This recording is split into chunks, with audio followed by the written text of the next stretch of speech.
Today, we are strapping ourselves into probably the fastest hype train in professional sports right now. Definitely feels that way. We're doing a deep dive into the sources around Moses Itauma. He's this 20-year-old heavyweight boxing phenom, and I mean, he's just dominating the conversation. Absolutely dominating. Yeah, so our sources, they paint this picture of, well, extraordinary raw talent. We're talking maybe generational potential here. There's that kind of buzz, isn't it? But they also show this really surprising moment of calculated caution. So our mission today, unpack the hype. And it's immense hype. You know, Tyson Fury is calling him a future wrecking ball. He is, yeah. And figure out the big strategic decision. Why did his camp just reject a direct fast-track route to fight Alexander Usyk for the undisputed title? Yeah, and this is, well, it's that classic tension, isn't it, that makes heavyweight boxing so compelling. And it's really relevant for you, the listener, because it's basically a masterclass in risk management. We're using Itauma's journey, you know, his incredible record, that amateur pedigree, to explore this high-stakes trade-off. Is it about rushing for a record or protecting a legacy long-term? Especially when it's a Mike Tyson benchmark you're chasing. Exactly. The pressure there is just immense. Okay, let's maybe start with the making of the phenom, because his background, it's not typical, right? And it kind of speaks to that drive he has. It really does. Itauma was born in Slovakia. His father's Nigerian, his mother Slovak. But the family moved to England when he was a kid. And specifically to escape racism, which is, you know, a huge factor. That sacrifice, moving countries just so he could find a safe place to build a life, a career. It absolutely feeds into his whole mindset now, I think.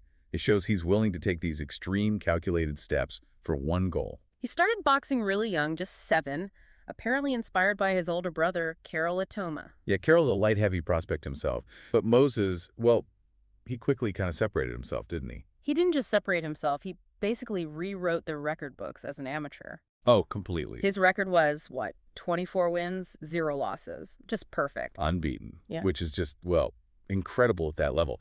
Never cased a defeat. And here's the detail, the historic bit that really underpins that pedigree. The big one. In 2022, Itauma became the first ever Brit to win both the European and the World Youth titles. Yeah, at the IBA Youth Worlds in Spain. And crucially, these weren't like close decisions or anything. No. He stopped 4 out of his 5 opponents. That's pure dominance, isn't it? Physical power mixed with skill. So the foundation is rock solid. He turns pro January 2023. He's only 18.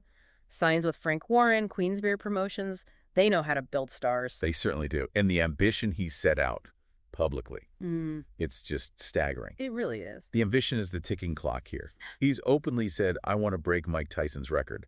Youngest heavyweight champ ever. Tyson was 20 years, 4 months. Right. So for Itauma to beat that, he needs the unified belts before April 2025. Which is less than 7 months away now. It's incredibly tight. Super tight. And right now, September 2025, his pro record stands at a perfect 13-0. With 11 KOs.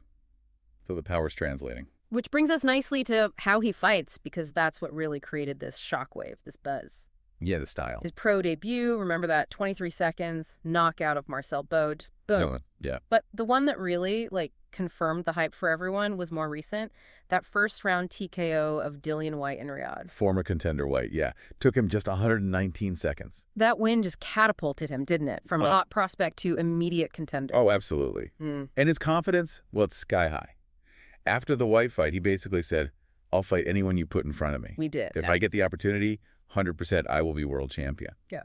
But the real excitement, I think, is in that blend. The physical and the technical. He's a real puzzle for the division, isn't he? Sources describe him as, 6'4", southpaw? Which is already awkward to deal with. With this mix of explosive athleticism, but also, old school fundamentals. That combination is, yeah, lethal and rare. He's got amazing timing, high ring IQ. He breaks guys down, doesn't just rely on power. What are the key tools they mentioned? Look at his right jab. Yeah. That's his lead hand as a southpaw. It's crisp, accurate, disruptive. And his footwork is apparently phenomenal. Controlling range, pivoting out. Exactly. And he's already sparring top guys. Daniel Dubois, even the champ, Usyk himself. Wow. That tells you everything, really, about his level right now. It does. And his ranking reflects that. Oh. He's already in the ring's top 10 heavyweights. And crucially, WBO #1. WBO #1. Yeah. Which is precisely what forced this big decision, this crossroads moment we're diving into. Right. So Itoma's camp recently rejected a massive fight offer, an IBF final eliminator against Frank Sanchez. Mm-hmm. Now, for anyone maybe not deep in the boxing alphabet soup, explain how big a deal turning that specific fight down is. Okay, so rejecting the IBF final eliminator, that's basically turning down the golden ticket. It's the fastest guaranteed route available to a world title shot. The winner of that fight automatically becomes the mandatory challenger for the IBF belt. Which Usyk holds right now. Which Usyk holds. It forces the champion's hand. You can't avoid the mandatory for long. So they literally threw away a direct, guaranteed path to fight for the undisputed championship. Pretty much, yeah. Hang on, though. If the entire goal is breaking Tyson's record by April 2025, isn't rejecting the fastest rec the exact opposite of what you'd do? That's the million-dollar question, isn't it? Yeah. It seems counterintuitive. Are they prioritizing legacy over the actual stated goal? Well, that's the conflict. Let's look at the caution argument first. Yeah. Frank Sanchez is a serious operator. He is. 25-1 record. Trained by Eddie Reynoso, Canelo's coach.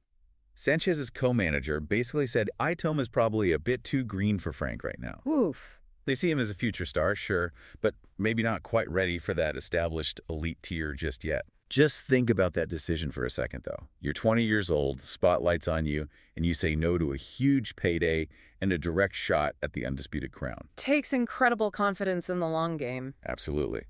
Which leads to the wisdom argument, the camp's defense, basically. Yeah. Avoiding Sanchez now preserves the future. So it's about protection. Exactly. His trainer, Ben Davison, he insisted Itauma shouldn't be rushed.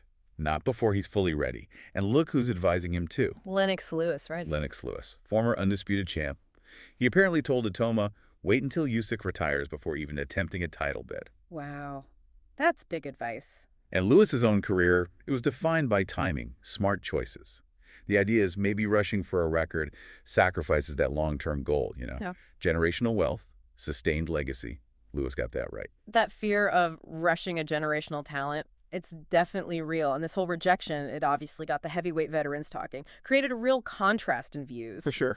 On one side, you've got Tyson Fury, the ultimate hype man, backing Itauma completely, saying he'll, quote, wreck all them old men out of division.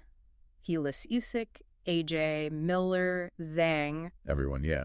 Claims boxing is just a young man's game. Are we taking that seriously, or is that just Fury hyping? Well, it's Fury being Fury, right? Yeah. But it definitely validates the hype around Itauma. Okay. But maybe the most critical validation came from the target himself. Alexander Usyk. Usyk, he called Itauma's win over White a great fight, and he acknowledged Itauma is the future for boxing. High praise from the champ. But Usyk's team, they see the timing very differently than Fury's hype, don't they? Oh, completely different. They're the voice of, let's say, strategic reality here. Right. Sergey Lapin, he's Usyk's CEO. He gave the key perspective. He basically said, fighting Usyk right now is not good for Moses. Too soon. Yeah. And that currently, the wish for that fight, it's only really coming from Itauma himself. Lapin thinks Itauma still needs that first serious fight, Yeah. Against a proper top contender before he faces the undisputed king. And we need to remember the context on Usyk himself, right? Sources say he's resting, recovering after a crazy run. Absolutely correct. Lapin stressed that. The last 2 years have been brutal for Usyk. 4 massive fights, 4 intense training camps, 2 against Fury, 2 against Joshua. Unprecedented run, really. It is. He's the undisputed champ, and his team's now looking for, quote, new opportunities and an exciting location for his return. They're also moving carefully, which ironically gives Itauma a bit more breathing room. Okay, so rejecting the IBF shot seems wise short-term, maybe. Yeah. But it means Itauma needs to stay busy, keep winning, navigate those rankings while he waits for the right moment. What's the immediate plan then?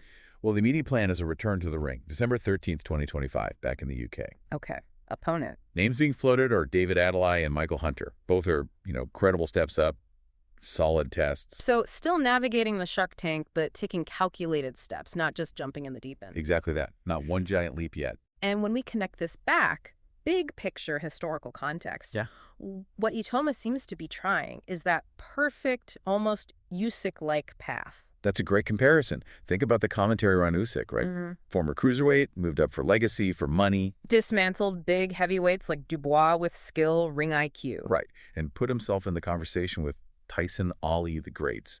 Itauma, who everyone praises for his ring IQ, his timing, he seems to be following that measured, skilled path, not just the quick, destructive heavyweight path. It's a real strategic high-wire act, though, especially because he still holds those other #1 spots, doesn't he? He does, WBO and WBA #1.